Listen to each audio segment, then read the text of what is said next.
الله يجزيك الخير. بسم الله الرحمن الرحيم. الحمد لله والصلاة والسلام على رسول الله وعلى آله وصحبه ومن والاه.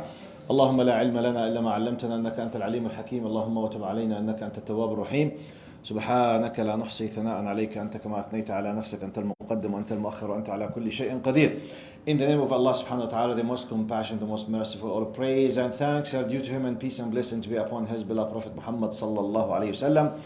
He who is guided by the will of Allah, no one can misguide him, and he who is misguided, no one can guide him except Allah subhanahu wa ta'ala.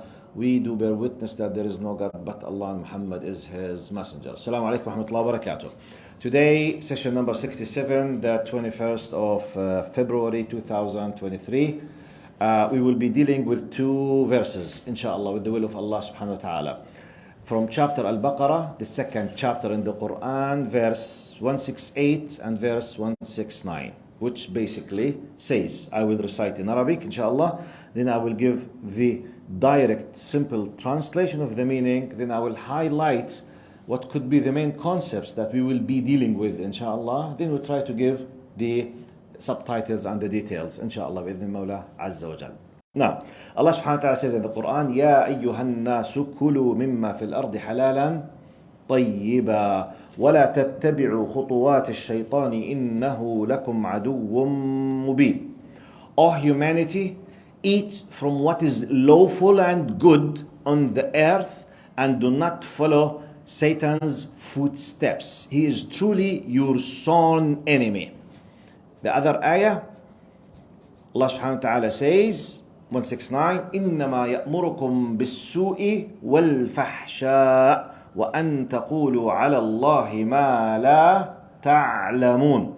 He only, the Satan, he only incites you to commit evil and indecency, and to claim against Allah what you do not know.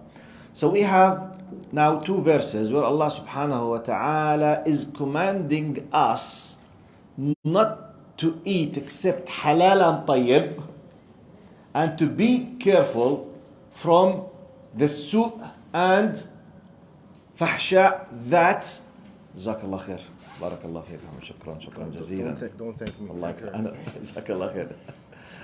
Jazakallah khair. Thank you very much. Thank you for you and for her, for all of you, inshallah. And for everyone makes dua for me, inshallah, as if you are enjoying this with me, inshallah. Inshallah. صحتين على قلوبكم طبعا. بسم الله الرحمن الرحيم. ها؟ لا شفهي.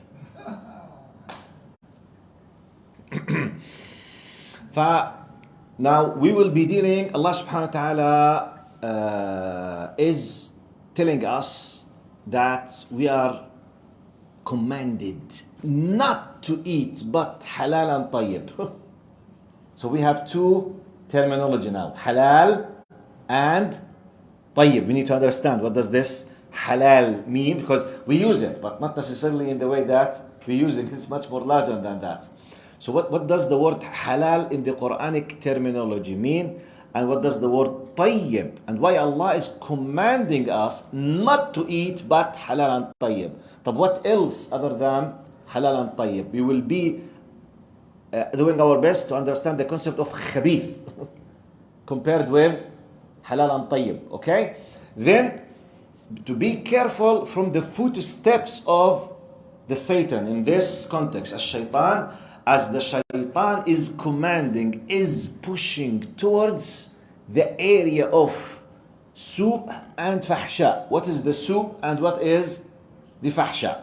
So now we as Muslims, when we read the Quran, we are not reciting the word of one of the human beings' insights. It's the word of Allah. And when Allah gives directions and when Allah decides to tell you, be careful not to do this and just do this, there is a big wisdom behind it. So we need to understand it. We are not now, this is the word of Allah. And by the way, pause. None can realize what does it mean to have a message plus the full confidence that it is from your Lord without corruption except Muslims. Because practically, others, they don't know this feeling. I repeat. We are living in a ni'mah, in a blessing. Many of us, we don't realize its real value. Why? Because for granted we have it. I will do just a quick, small test with you just to understand something before I start doing this. حبيبي, can you please close the door معلش واحد فيكم لو سمحتم. جزاكم الله خير. Just quick tests. Now my point now is halal, tayyib, su, fahsha. This terminology, what does it mean? This is our today's session. But before this, I want you to realize the value. What does it mean to receive a direction from Allah? You know what's the importance? Because when Allah says something, when Allah commands you something for your benefit or tells you be aware of something for your benefit, it's like not anyone else. The confidence that you will feel when relying on the fact that you are doing the best by following the commandment will not be found in any way else. Because now, let me give you a simple example. When you are a small child, for you, the most trusty persons on earth, your mom and dad. So when you are afraid of anything, you go and run, you throw yourself where? In the lap of your mother. If any scary thing, just you cry and you throw yourself, you're under the protection of your dad or mom, who's closest to you. Type. Generally speaking, if your dad told you something, khalas, full trust. You just sleep in his hands. You don't care where he's going. You don't ask why, when, how. When you sleep, you just sleep. True or false? Why? Why? Because you have a full trust. Even though, by the way, your dad might not be a trustworthy person. Logically speaking. I mean, he might be a weak person. He might be an ignorant person. But is it possible that Allah, wal-'iyadhu billah, might be a weak, ignorant? A'udhu billah. That's why I want you to, from one angle. Now let's do the following test very quickly. To know the blessings that we are living, while many of us, we don't appreciate. Because simply, we took it for granted. The majority of us, we are born Muslims. So therefore, we don't know the value. As we say, you will not evaluate something till you lose it. Which we feel it when we lose our parents. Many of us, you know, all the time, no, dad, mommy, dad, always, interfering in my business. When they say, Assalamu alaikum, okay, I don't know what to tell you, but عظم الله أجركم. What? Your dad passed away. What? What? Your dad passed away. Please come, we will prepare for the janazah. Now, khalas. Now we say, حول ولا قوة إلا بالله. I wish if I did not. I wish if I did not. I wish. خلاص. راحت. Okay.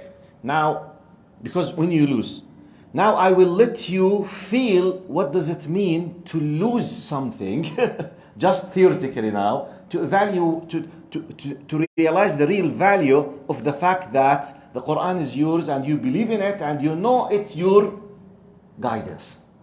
وَالْعِيَاذُ بِاللَّهِ, it's just a theoretical example. Imagine for a while, God forbid, it's a theoretical thing, okay? For a while, that a big number of grand muftis, big giants of ulama in Islam, they gathered and they did a very deep research and they came up with a result after a long discussion that they told us, we are sorry, I have to tell you that the verses about the riba in the Quran, they are not authentic. What? There is no prohibition for riba in the Quran. Imagine that, they told you this. What? Okay. Then they said, sorry, we have to tell you that all of the stories about battles in the Quran like Badr and Uhud, they are not true. It was from the imagination of some of the followers of the Sahaba. What? Just they throw the suspicion. Or they said, sorry to tell you, sisters, but there is no evidence in the Quran about the hijab.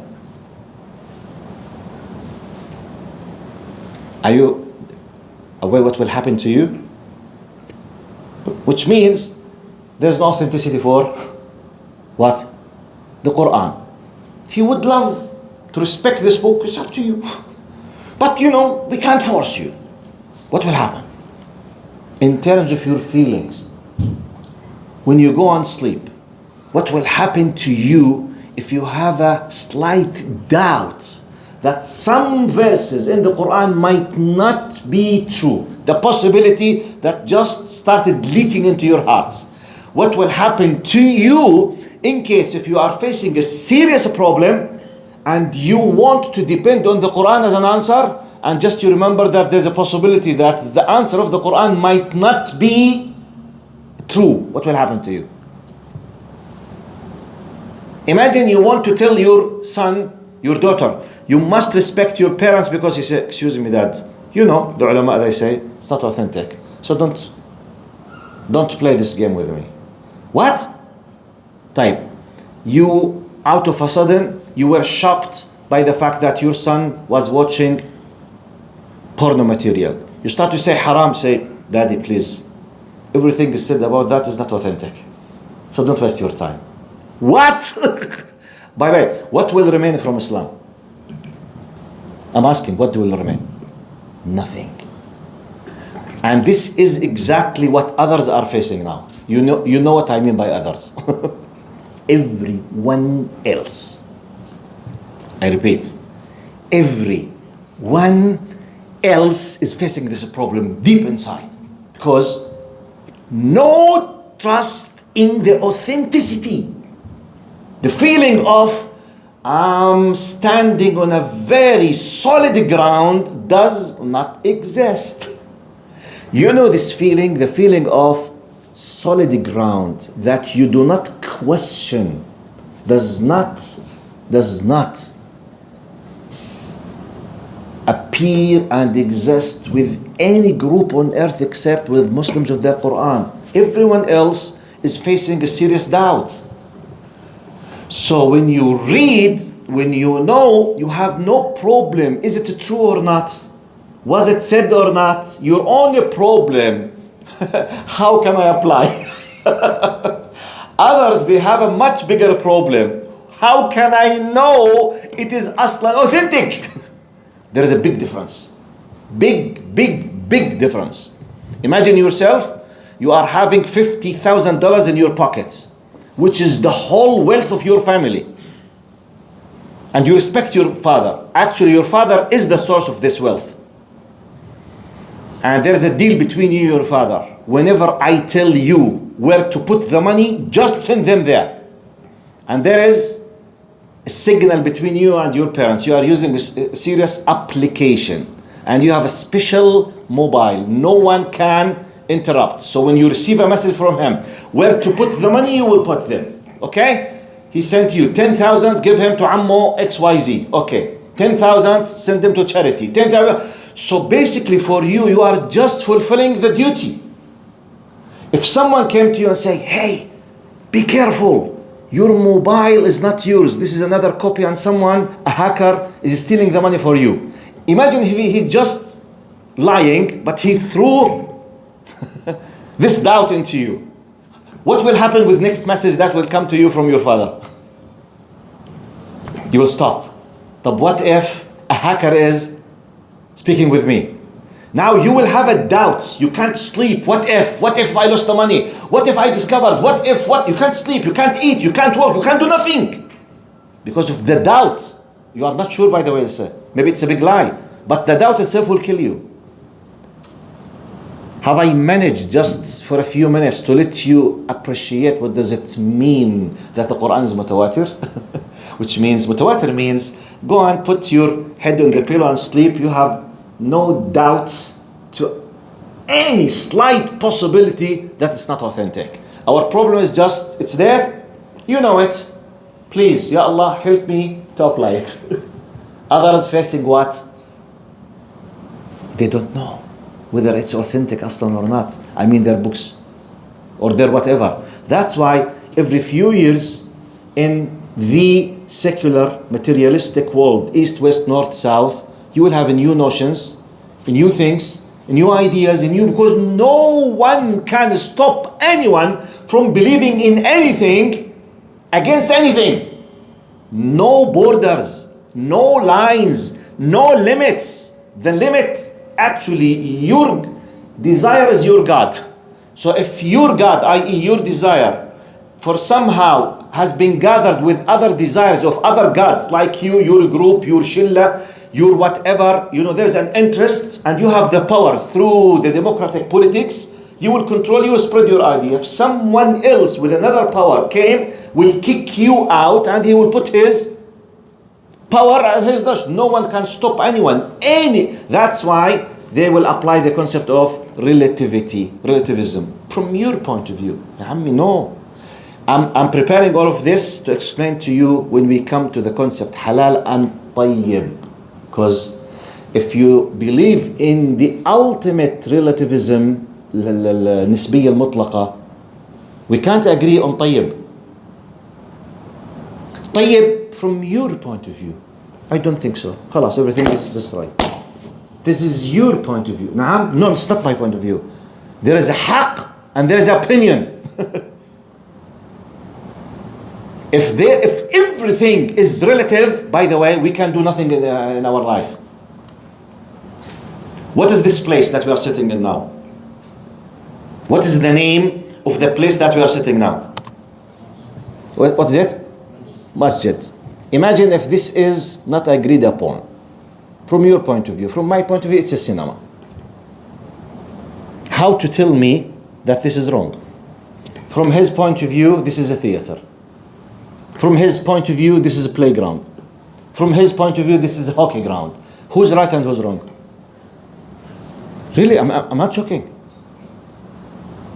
If everything, okay, for example, you Muhammad, from this your point of view, for me you are not Muhammad.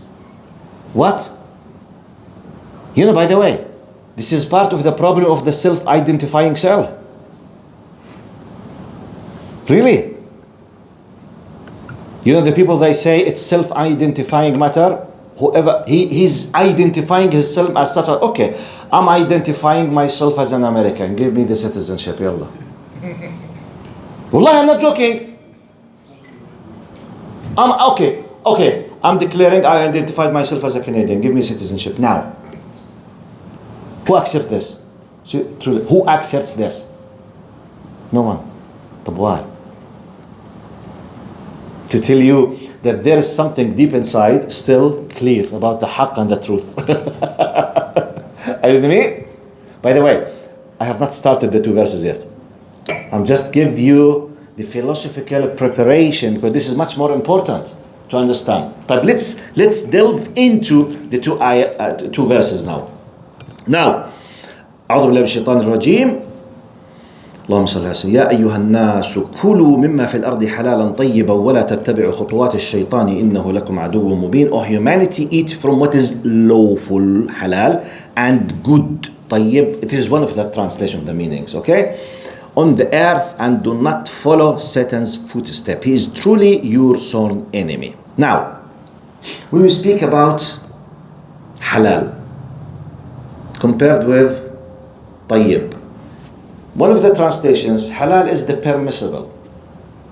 Permissible, what is permitted for you. طيب, good. Okay, still good from the point of who? Good for you, it's not good for me.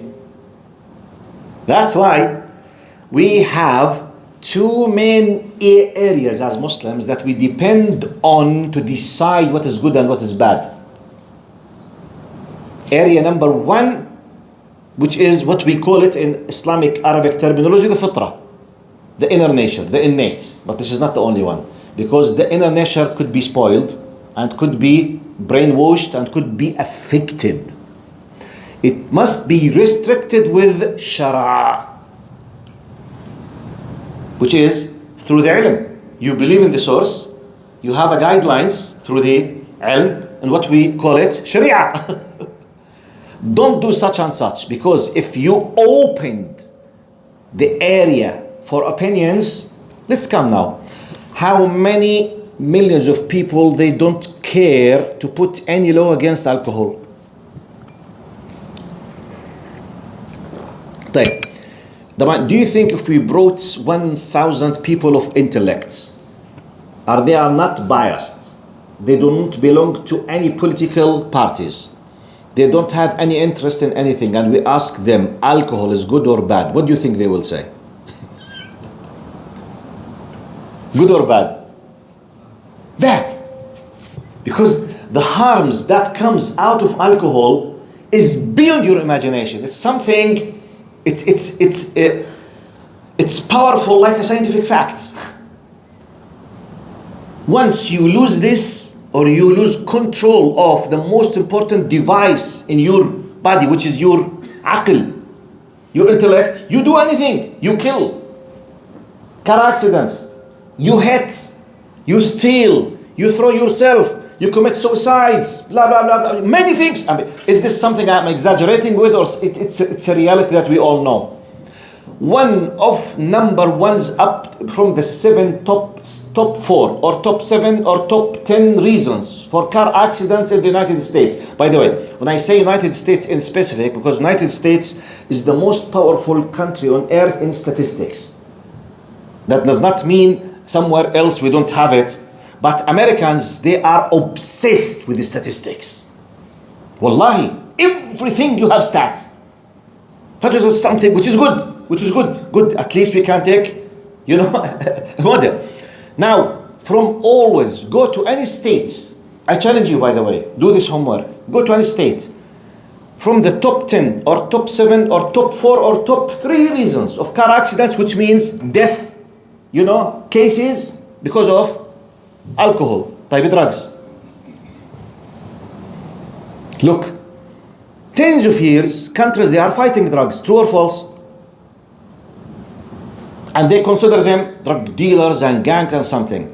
Because of the power lobbying of people of power in some countries, drugs have been legalized.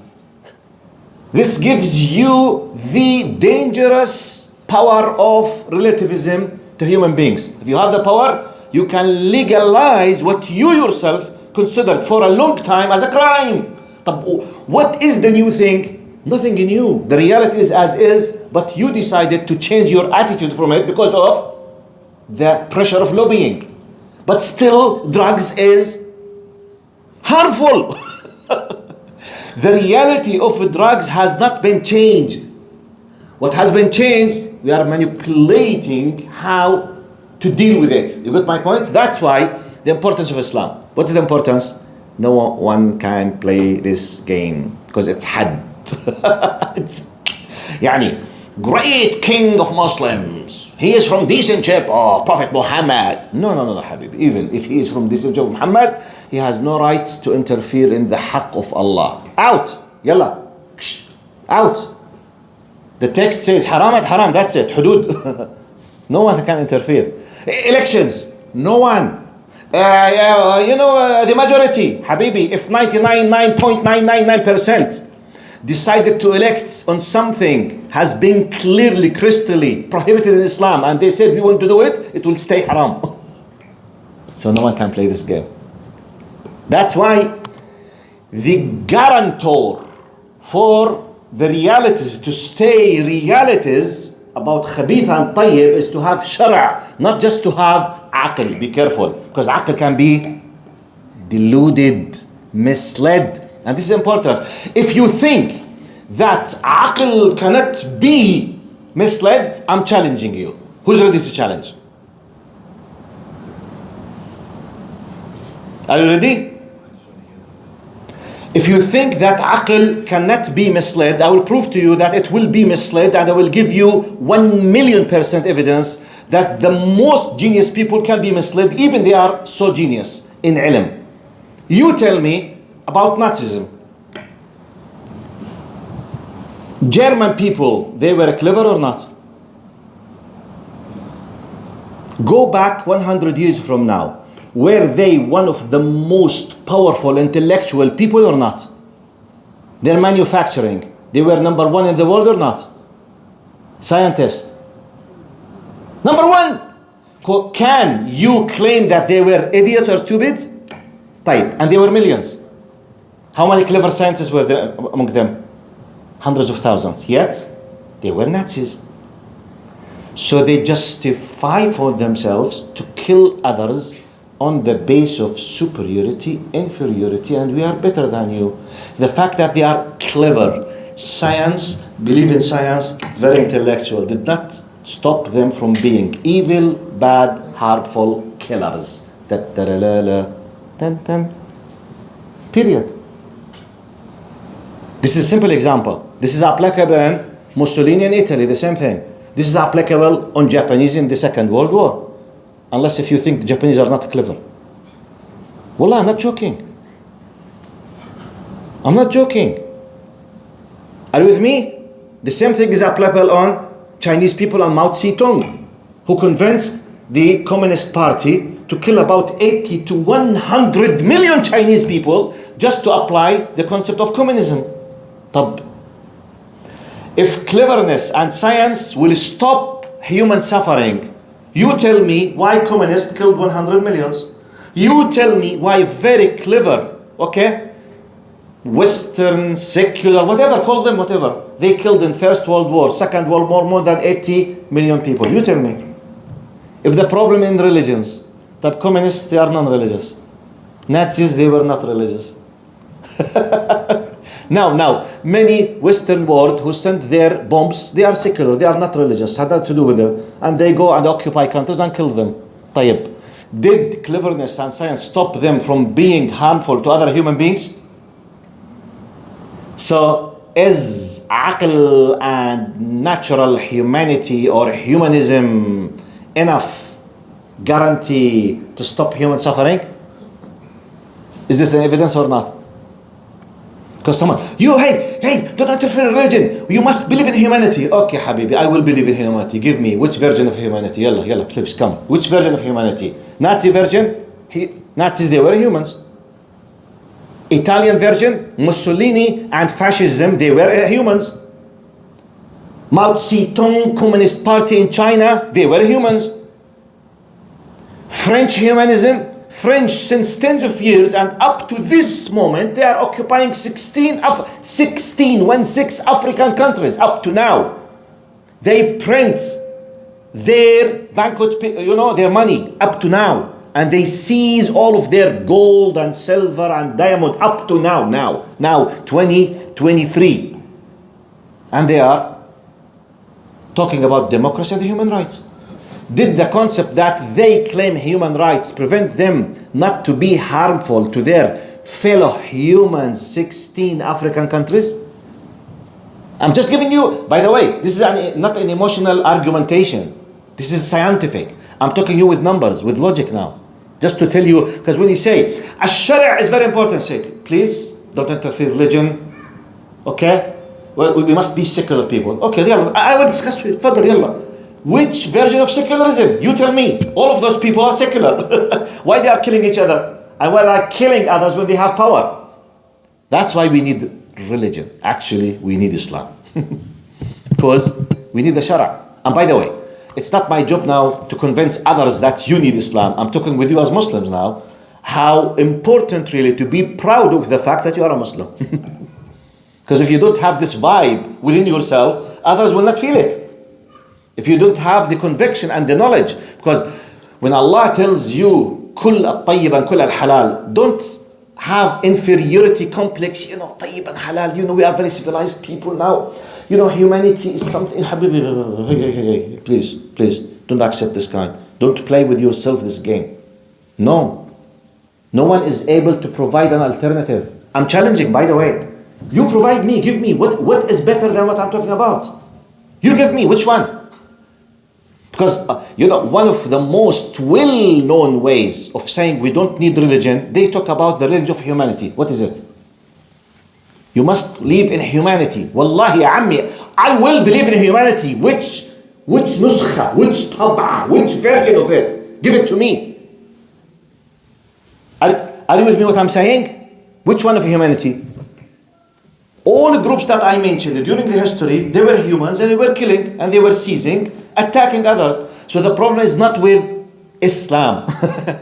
No, the problem with some humans who did not accept the commandment of their Lord. Simply they did not submit themselves to the ultimate power, because when any humans have power, they will mistreat others. That's why we all need God to command us. And we must fear God. That's why the one who does not fear a superior power, i.e. Allah, will be what? A dictator. By default. And I challenge you if you can disprove it. Give me one example. By the way, I'm challenging you seriously. Please go and search. If you can prove to me one example in the history of a nation, a group, person, a tribe, they have an ultimate power against other, and they were very ethical 24/7 all of their time, and they did not harm them. One example. تفضل يلا. Greeks, Persians, Arabs, who? Tell me, who? No one had an ultimate power against others, and they started dealing with ethics. No, we can't take your land. Excuse me, you have gold and diamond, but it's yours. خلاص. Enjoy it. Have a nice day with your diamond. Enjoy you. No. All nations, all people, during all the history, once you have power, you will subjugate others to your power. If you can disprove it, disprove it. So therefore we need Allah. Therefore we need to believe in the Akhirah. Therefore we need to believe that the superior power, which انت صاحب المفتاح طلعت؟ صح؟ نادينا عدة مرات عليها فكرة. والله. طب السؤال انت وين؟ كيف تحركت السيارة يعني؟ ما رحتش مكان. احنا قلنا في شيء بس مفهوم المفتاح. طب وين راح؟ الله يجزيك الخير. حياك الله سيدي. الحمد لله الذي رد عليك ضالتك. الحمد لله.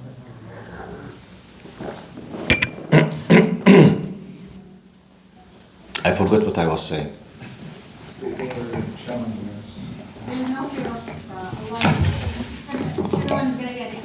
Yes.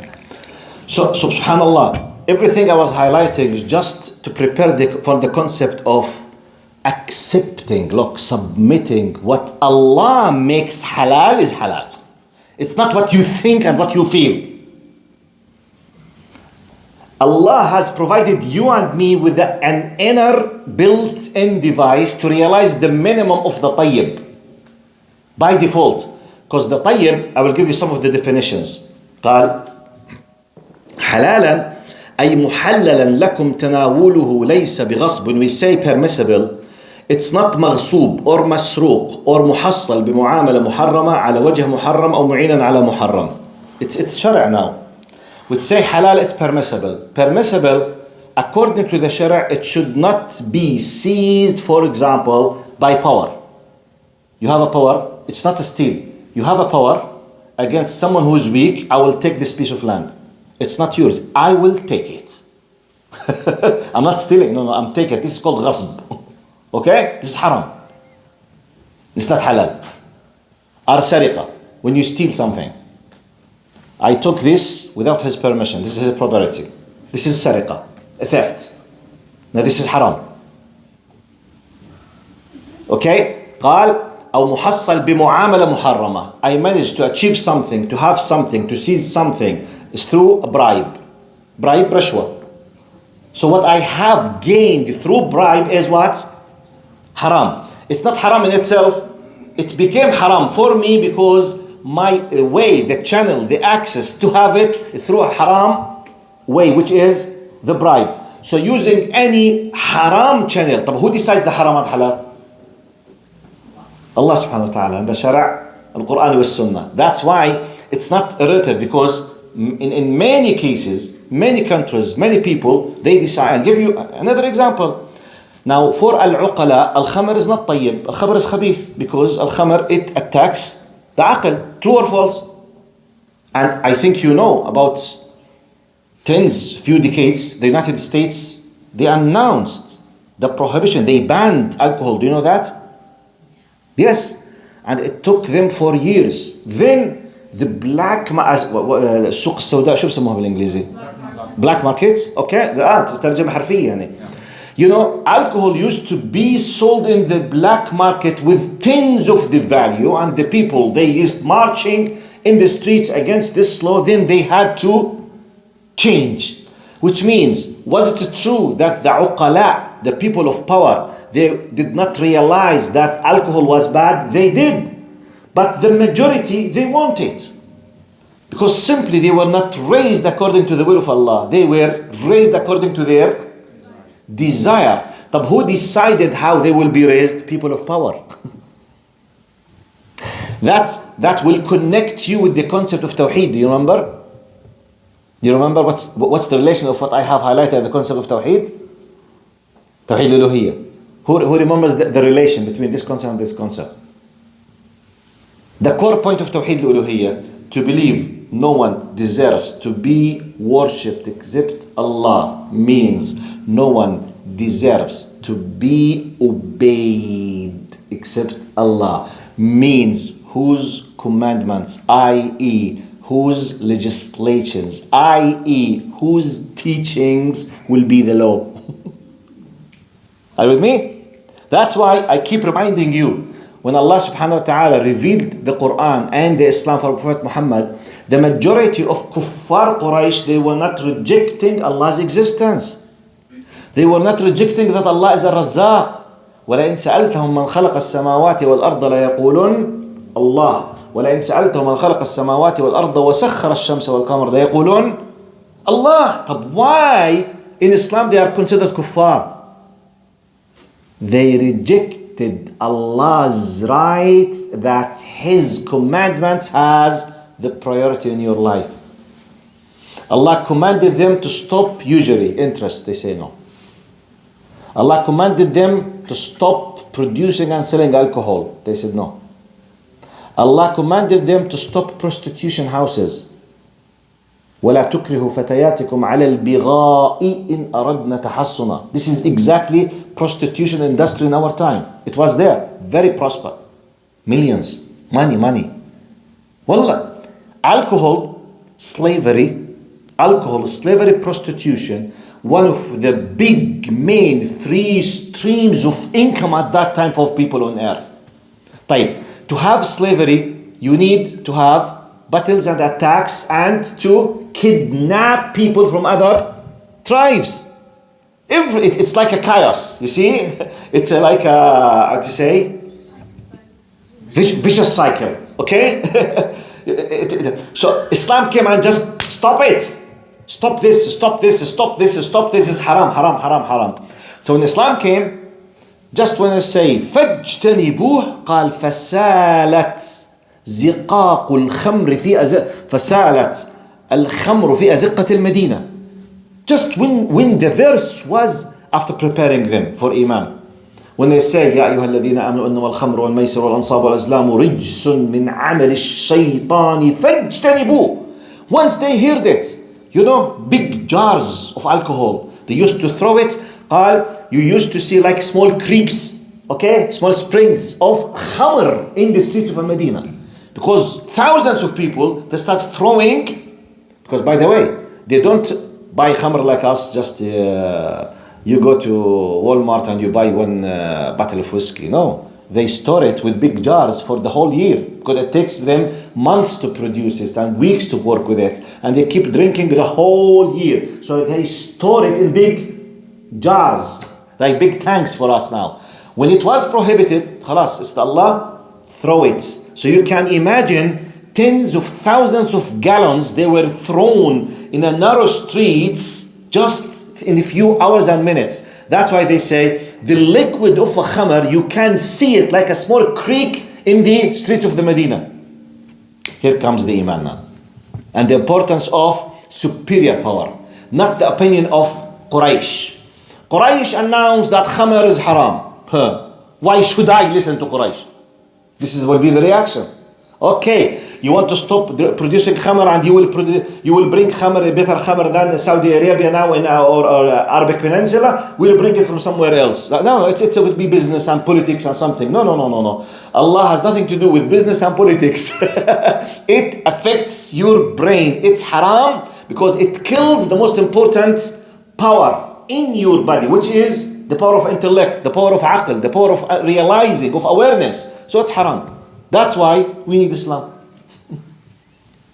So in light of all of these meanings, when Allah subhanahu wa ta'ala say halal, which means permissible, what the Shara permitted you to use, and compared with what the Shara has prohibited. But what is the tayyib? Look to the definition, part of the word of a tayyib. قال اللهم صل على سيدنا محمد.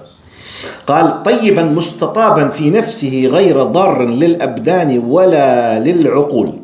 مستطابا في نفسه, you feel it's good, nice, okay, by nature, and it does not harm bodies and intellect.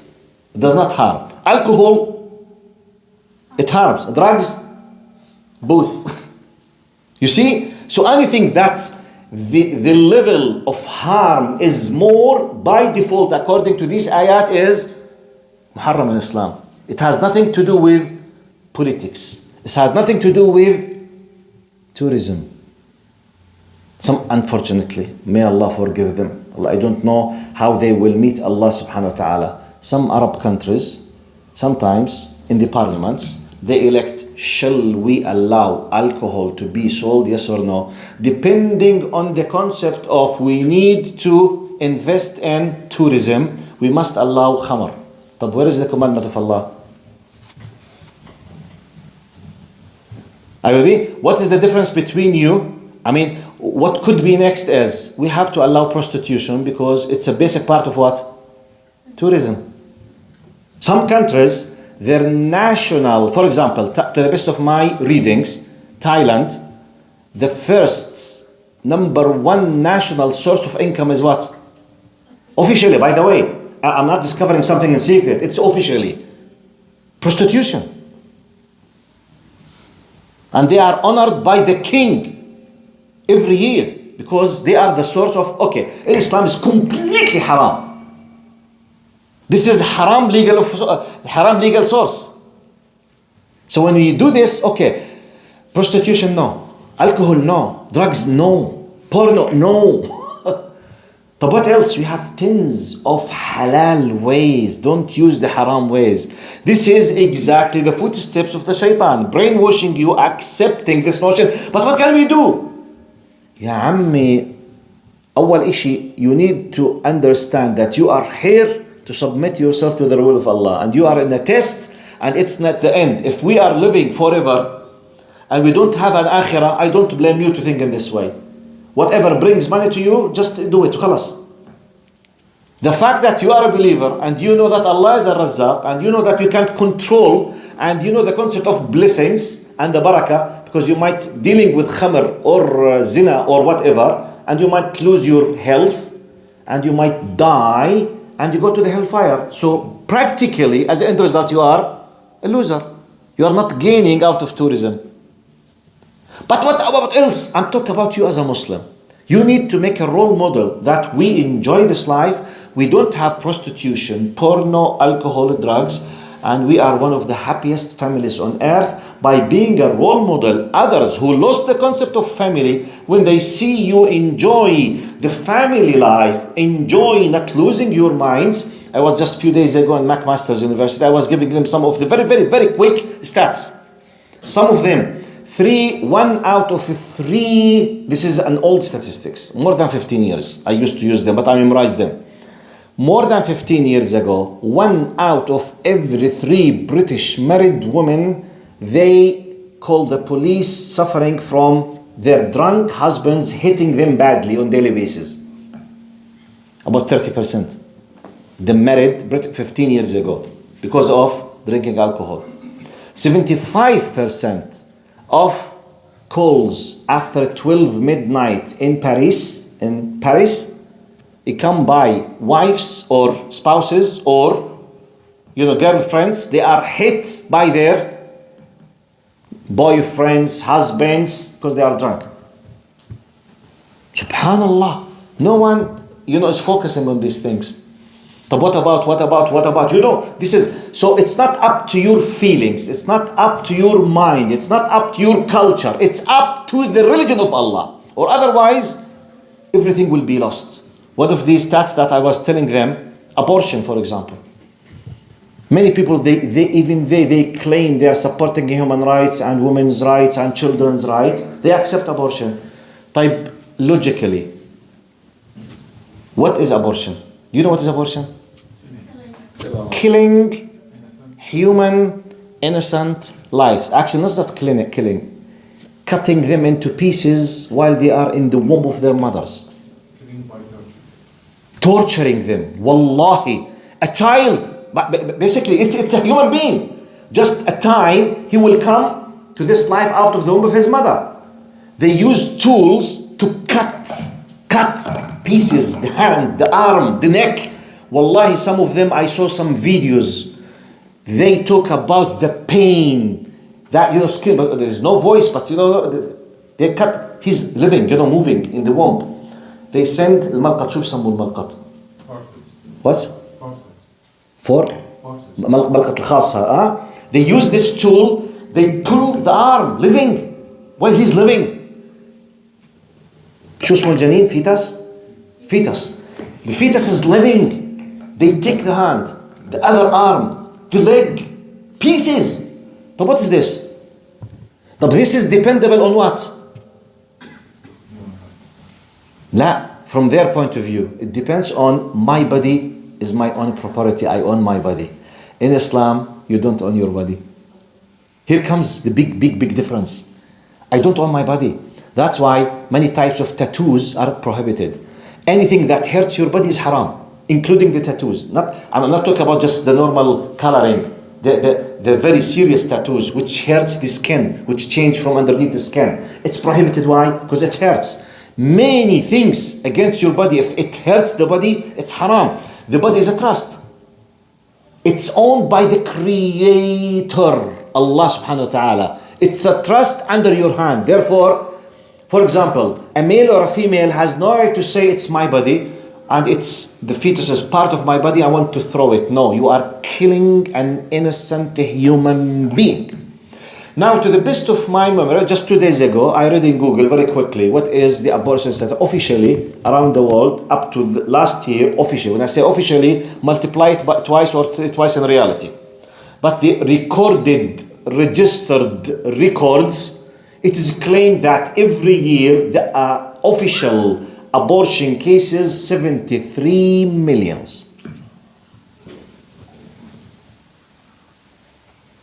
In reality, it could be 150 millions. But let's take it in the middle, 120 millions. 120 millions a year means 10 millions a month. Means 3.5 million every 10 days. Means less than 400,000 a day. Means every 24 hours, more or less about 35,000 in 1 hour. Which means, while I'm speaking with you now, since I started, few tens of thousands, they were killed because of the faith that my body is owned by me and it's my right to kill an innocent person. You know how important faith in Allah is? Just this is one single example. Because depending on who decides what. For us, Allah decides what's lawful and not lawful. If it's up to human beings, you will find people, they can't justify it. They already justify it. Okay, it's my body. As long as it's my body, I'm free to sleep with anyone. Legal, مش legal, marriage, مش marriage. Okay, طيب. Let's close the eye on this. Okay, you are pregnant. Okay, I don't want this child. Hajjah, hello, Hajjah. This is a human being created by Allah. It's my Hajjah. You will be a killer. No. This is a piece of flesh. I throw it whenever I want. Hasbi Allah wa ni'mal wakil. This is completely against what we call the submission to Allah. You see, it's not a philosophy. And by the way, I'm highlighting just one example. Just one example. If we want to go through drugs now, alcohol, abortion, you see, arms, some manufacturing, the idea. Why we believe that? We should be submissive to Allah subhanahu wa ta'ala, because otherwise we will be monsters against each other. Which is the case now. This is, anyone has the power, he will subjugate everyone else under his power. By any way. There is no limits for ethics, haram, halal. And if you don't believe me, you just watch some Hollywood movies to tell you what intelligent forces around the world they do against other countries. Do you know or you don't know? Do you have an idea? What countries do through intelligence? By the way, do they have any ethical limits against each other? Any ethical limits? Prostitution, drugs, killing, murdering, bombing, lying, everything. If Islam is applied, many of these things, it's completely prohibited. There is no head of states have the right to say, okay, kill them. No, you have no right to kill them. No, you can't take this decision. It's not your right. National security. La habibi. Fish national security, you kill thousands of people. No, you can't have it. So when we discuss كلوا مما في الأرض حلالا طيبا ولا تتبعوا what?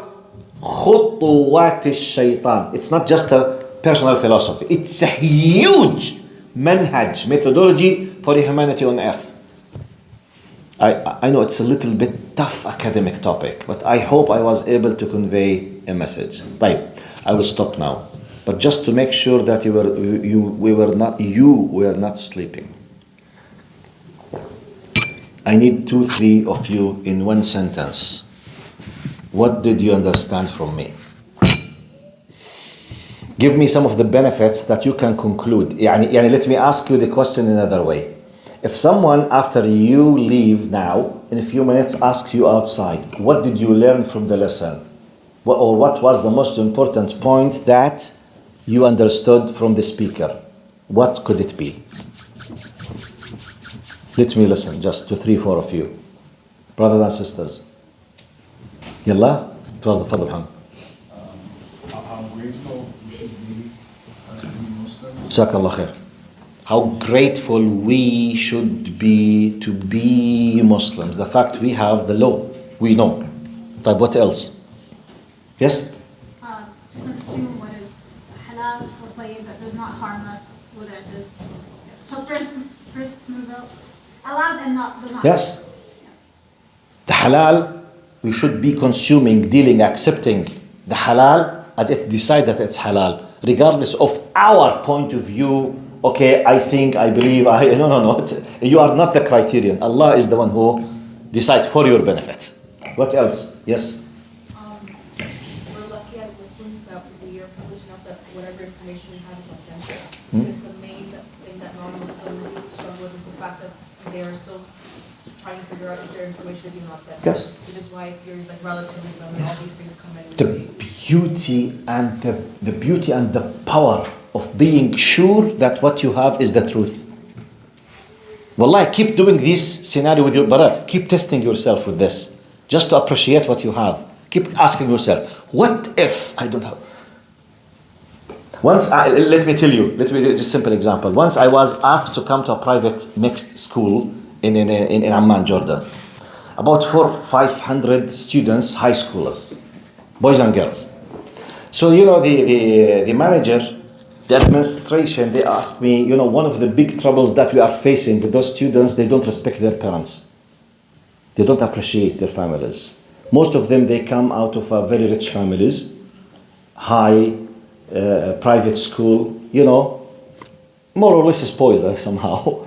They asked me, can you come and give a speech? And if you can, somehow just send them a message just to respect their parents. They were not able to control them. So subhanAllah, I was speaking. Then Allah subhanahu wa ta'ala guided me to do the following tests. Out of a sudden, no one knew what was in my mind. Out of a sudden I said, please, I want to do the following test with you. Please close your eyes. I said, what? Say, close your eyes.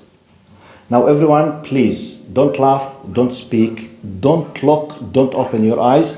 Just imagine deeply and use the faculty of imagination, which is the most powerful faculty in your existence, imagination, because you can imagine nearly anything. Well, you cannot achieve anything, but you can imagine. It's very, very powerful. I said, okay, close your eyes. Now, please, imagine the following. Imagine that the father that you know, which is your father, does not exist. He's not there. He did not pass away. He does not exist in your life. Delete it with everything related to him. No memories of dad playing games, bicycle, trips, nothing at all. Delete, delete, delete, delete, delete, delete. I said, your mother does not exist. Delete, delete, delete, delete. No sympathy, no hugs, no empathy, no nice food, nothing. Delete, delete, delete. I said, okay. Consequently, this means no paternal aunts, maternal aunts, no aunties, no khalat, no ammat, no dad, nothing. So you don't have your cousins. You don't have your, you don't have nice memories. Imagine, just delete. Yalla, delete, delete, delete, delete, delete. Imagine that you were found somewhere next to Africa and you were in an orphanage living alone. You don't have all of these memories. While I was just asking them to imagine this, I noticed in a few minutes, around 7 of them, they started crying. Crying. Then I stopped the experiment. I did not continue because I was afraid that something bad will happen to them. They started crying. I looked at them. By the way, really, they listened to me. None of them, about 400, all of them, they closed their eyes. Now, they were not aware that I'm watching them. I was the only one who's opening his eyes. So none of them is trying to. So I was looking at them, start crying. Because out of a sudden, yes, I don't like anything. Everything is not nice. Why not? Complaining all the time. We just imagined that the fully granted of nice food that every day he or she finds when he comes from the school by his nice mom does not exist. What? No nice food, no clean food, no hugs, nothing at all. I'm just out of nowhere, started crying. They just for a second appreciated the fact of the blessings that they are living in. Look, this is a simple example, simple, silly example. What if all of your existence, just you say that, for example, imagine yourself for a while you don't believe in Allah. Imagine you don't have in your system the akhirah. Imagine your family don't accept the existence of akhirah. Imagine that your mother does not accept Muhammad as a prophet. Imagine your brothers and sisters, they hate everything in Islam. What will happen to you? In what miserable case you will be living? Everything is permissible. Everything is relative. Everything is according to anyone. Basically, why you should have a family aslan? Everything will collapse, by the way. Everything will collapse. And by the way, that's the reality of many other societies. Everything has already collapsed. That's why suicide committing in many non-faith-based societies is one of the highest. One of the things that I used to use in my, it's not a new statistics. Nowadays, I'm talking about the last few years. I did not have the time to keep memorizing new statistics. So I'm using an old one. I remember at least 20 years ago, to be more accurate and scientific. About 20 years ago, I used to use Sweden as an example. Sweden at that time, for many years, it was number 1 on the world in the national income for the person. Number 1 for many years. After that, Qatar came on the top, then Kuwait, then Qatar, then whatever, then UAE. About 20 years ago, Sweden was number 1 as the richest, income for individual in the world. In the same time, I read another statistics. The highest level of atheism in Europe, it was in Sweden. 82% of Swedish people, they were atheists.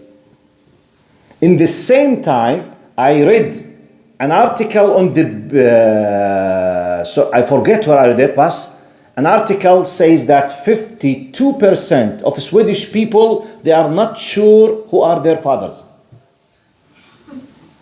Seriously. Now, the interesting one, highest level of suicide on earth at that time was in Sweden. Japan used to be number 2 or 3 sometimes. Now, every year we have different Third year. But at that time, on the top for many years, it was Sweden. But I was asking myself, if luxurious life, Sweden is the highest luxurious life. Used to be. I don't know now. It was number one, which means no problem with money, no problem with social insurance, medical, everything is provided. Highest level of suicide committing. Some people, they claim, poor people, because they are in a miserable situations, they are desperate, they are there, they kill themselves. Naam habibi.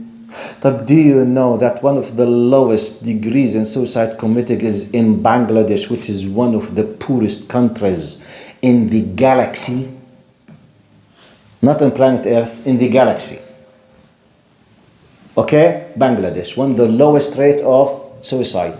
But why? if poverty is a by default reason, why people in Sweden, why Japanese people, because for many years, Japan was number 2 or 3 or 4 or 5 from the top 5 suicide committing. Very clever, very rich, yet one of the indicators that we can use is losing the faith, the understanding. I mean, there is no purpose for life. When you don't believe, after, you have gained everything materialistic thing. What's next? Khalas. You just finish your life. Yes? And one thing to add, you know the hippie revolution, right? When everyone became hippie? Hippie, yes, the hippies, in 60s, 70s in Europe, yes. And they all came to India because the hippie culture was all Hinduism. And they saw these people doing yoga and worshipping all these 7-faced idols and whatever. So they came back to third world countries for guidance, and they actually committed more suicide in third world countries than they did. Yes, they committed more suicide. Yeah. If non-religious, let's say, faith is promising you with the materialistic paradise, why, whenever you become more non-religious with more materialistic aspects, you have extra suicide committing? You give me analysis. Me no English, understand nothing. You explain. You explain to me. Why? For us, we understand why. Simply, وَمَنْ أَعْرَضَ عَنْ ذِكْرِي فَإِنَّ لَهُ مَعِيشَةً ضَنْكًا. Whoever decides to forsake my path, my way, which means to delete me from his calculations, he will be living in a miserable life. Period. Which means finito. Assalamu alaikum wa rahmatullahi wa barakatuh. See you next time. If we stay alive, طبعا.